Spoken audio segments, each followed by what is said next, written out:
Assalamualaikum warahmatullahi wabarakatuh. Saya Salsabila Balkis akan mempresentasikan tentang partikularis atau risiko khusus.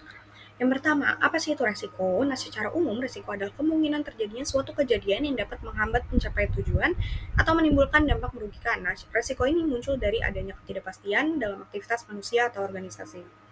Selanjutnya ada unsur-unsur utama resiko. Yang pertama ada ketidakpastian atau uncertainty, yaitu tidak adanya kepastian mengenai hasil dari suatu kejadian atau aktivitas.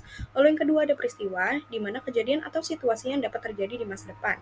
Lalu yang ketiga ada impact atau dampak, yaitu efek atau konsekuensi dari terjadinya suatu peristiwa baik terhadap tujuan, aset, keuangan, reputasi, maupun proses operasional. Lalu yang selanjutnya yaitu ada jenis-jenis resiko, di mana yang pertama itu ada resiko murni, yaitu hanya menimbulkan kerugian atau tidak menimbulkan perubahan, contohnya kebakaran, kecelakaan, atau bencana alam. Lalu selanjutnya ada risiko spekulatif, yaitu bisa memberikan keuntungan atau kerugian seperti investasi saham atau bisnis. Lalu ada risiko operasional, yaitu terkait dengan kegagalan sistem proses atau manusia dalam menjalankan aktivitas organisasi.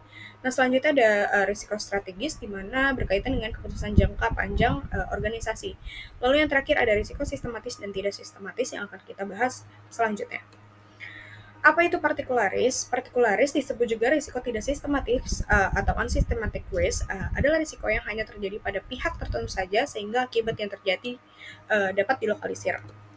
Lalu selanjutnya, untuk karakteristiknya itu dampaknya terbatas dan tidak bersifat massal disebabkan oleh faktor internal atau lokal, dapat diukur dan dikendalikan, umumnya dapat diasuransikan dan terjadi secara individual atau acak.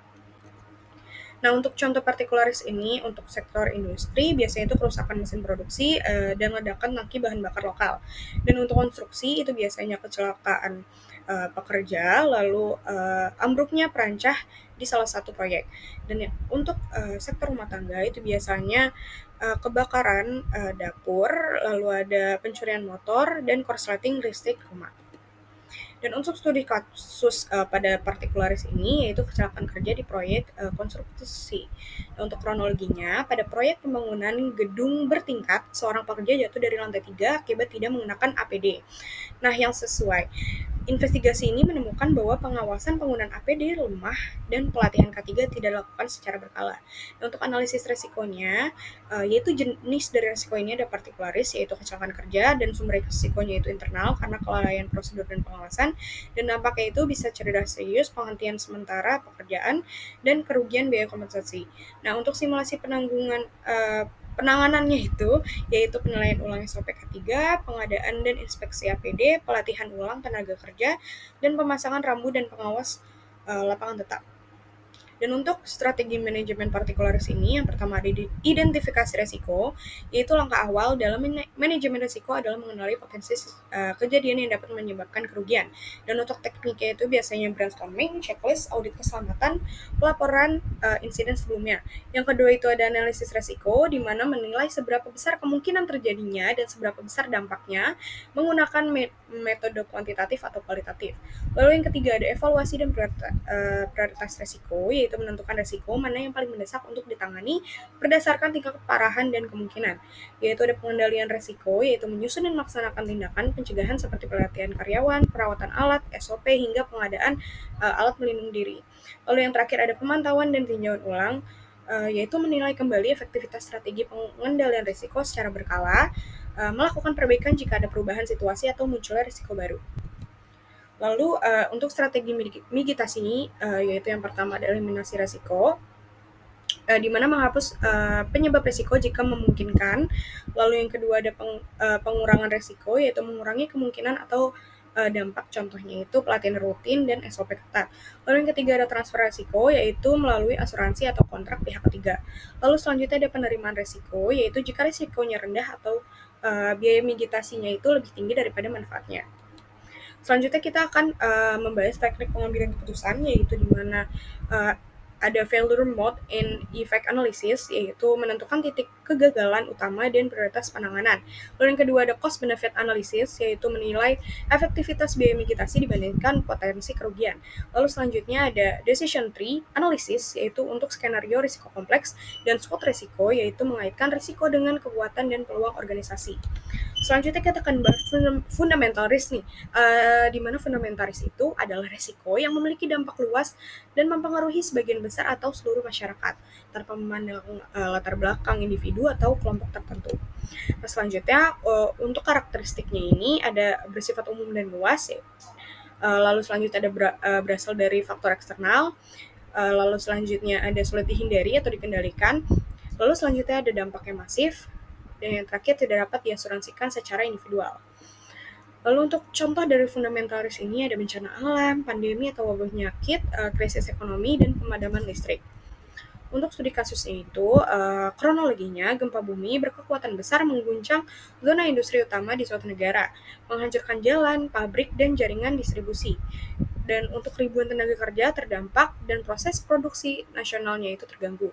Nah, untuk jenis resikonya itu yaitu fundamental risk karena berasal dari bencana alam dan berdampak lintas sektor. Nah, untuk dampaknya itu kerusakan fisik infrastruktur dan mesin industri, lalu terhentinya produksi nasional untuk beberapa minggu, dan dampak ekonomi jangka panjang di daerah terdampak.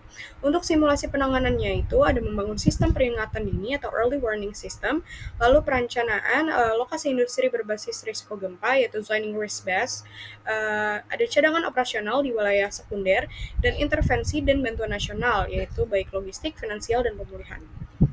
Dan untuk strategi manajemen fundamental risk itu, yang pertama ada identifikasi risiko, yaitu melibatkan sumber-sumber risiko yang eksternal dan sulit dikendalikan.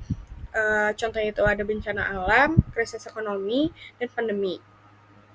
Lalu selanjutnya ada analisis risiko menggunakan metode kualitatif dan kuantitatif makro. Lalu selanjutnya ada evaluasi dan prioritas risiko. Ini menentukan tingkat urgensi dan prioritas penanganan dengan matriks risiko skala nasional. Lalu selanjutnya ada dokumentasi dan pelaporan. Nah, hasil penilaian ini disusun dalam dokumen National Risk Register atau rencana kontingensi nasional. Lalu yang terakhir ada review berkala. Fundamental risk harus dinilai ulang secara periodik karena sifatnya berubah seiring waktu dan kondisi geopolitik, iklim, atau sosial ekonomi global. Yaitu ada strategi mitigasi, persiapan dan pencegahan, itu biasanya dengan sistem peringatan dini, terus edukasi masyarakat, contohnya ada simulasi bencana dan pelatihan komunitas, lalu ada penguatan infrastruktur, yaitu rumah sakit rujukan, sistem logistik krisis, dan bangunan tahan gempa dan banjir. Lalu yang ketiga ada kebijakan publik, contohnya itu dana darurat nasional. Untuk teknik pengambilan keputusan, ada skenario planning, yaitu mempersiapkan berbagai kemungkinan skenario dan respons strategis. Lalu untuk cost benefit analysis, yaitu menilai efektivitas biaya mitigasi dibandingkan potensi kerugian. Lalu ada national risk assessment, yaitu evaluasi nasional risiko secara rutin untuk perencanaan jangka panjang, dan multi stakeholder involvement, yaitu melibatkan semua pihak, baik pemerintah, industri, akademisi, dan LSM. Dan untuk perbedaan fundamental dan partikular itu dalam cakupannya, untuk partikular itu terbatas, sedangkan fundamental itu luas, dan penyebabnya itu untuk partikular spesifik dan diidentifikasikan, sedangkan fundamental itu umum dan kompleks. Lalu kemungkinan pengendaliannya itu untuk partikular itu tinggi, sedangkan fundamental itu rendah. Dan contohnya untuk partikular itu seperti kebakaran rumah, kecelakaan kerja, sedangkan fundamental itu ada pandemi, banjir, serta krisis ekonomi. Dan untuk pengelolaannya, partikular itu dapat diasuransikan dan dikendalikan, sedangkan fundamentalis ini perlu kebijakan makro dan mitigasi nasional. Kesimpulannya, partikularis dan fundamentalis merupakan dua kategori utama dalam manajemen risiko yang memiliki karakteristik dan pendekatan pengelolaan berbeda. Nah, partikularis ini bersifat lokal dan dapat dikendalikan, sedangkan fundamentalis bersifat luas dan seringkali membutuhkan intervensi besar. Memahami kedua jenis risiko ini membantu organisasi menyusun kebijakan dan tindakan pencegahan yang lebih tepat sasaran, efisien, dan adaptif terhadap berbagai ancaman yang dihadapi.